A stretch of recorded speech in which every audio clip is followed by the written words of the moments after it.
Chuck, how are you this morning? Man, I'm doing great. How's everything with you guys? Everything's good. You got your Super Bowl pick? I'm probably rolling with Cam. Yeah.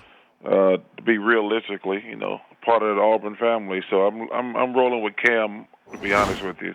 Okay, but don't bet with your heart. If Cam went to Alabama, would you be picking Cam? Well, I'm probably going to bet on the Broncos. I want Cam to win. I love Peyton, what he's accomplished.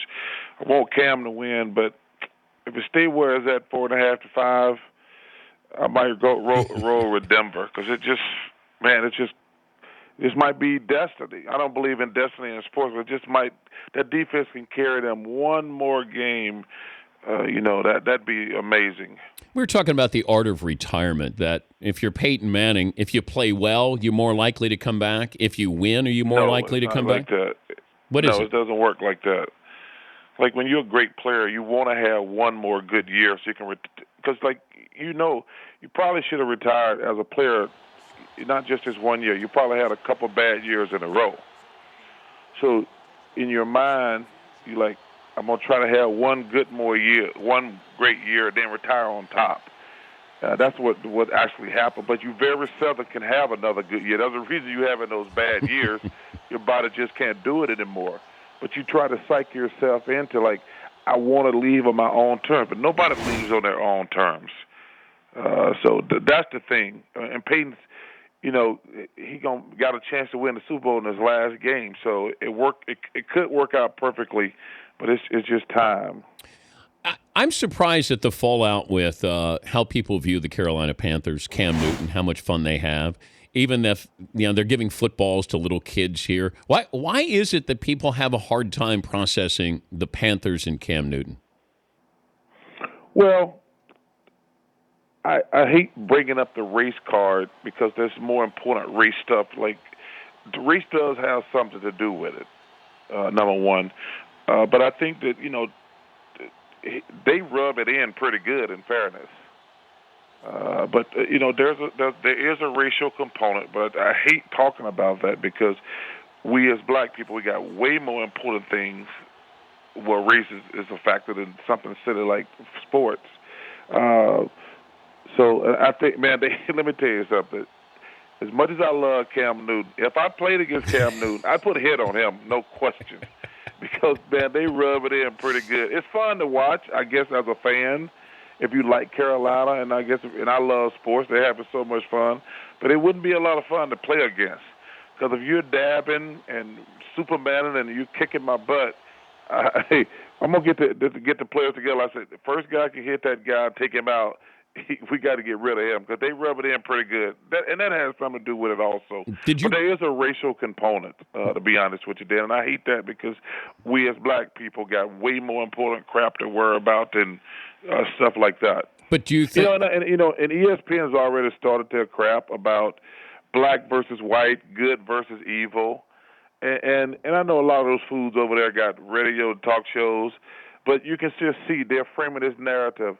Black against white, good against evil. It really annoys the hell out of me. We really just can't appreciate the greatness of Peyton, and clearly Cam is on the track to become one of the greatest players ever.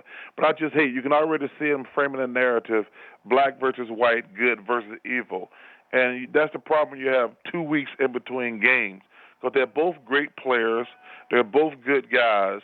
But, a lot of these fools on ESPN got radio shows, and the best way to make talk radio good is make it racial, because you bring in every fool in the world when you bring up race, because race is a very serious subject, but you got so many fools out there, they can't have an honest, fair conversation on race. But is it Cam being black playing quarterback that people have a problem with in your mind? Or that how he celebrates, or what or is it all encompassing? Well, listen. First of all, there's a long history of how a lot of black quarterbacks have been ruined because they weren't allowed to play quarterback. I think it's not that simple. I just think that he's so exuberant.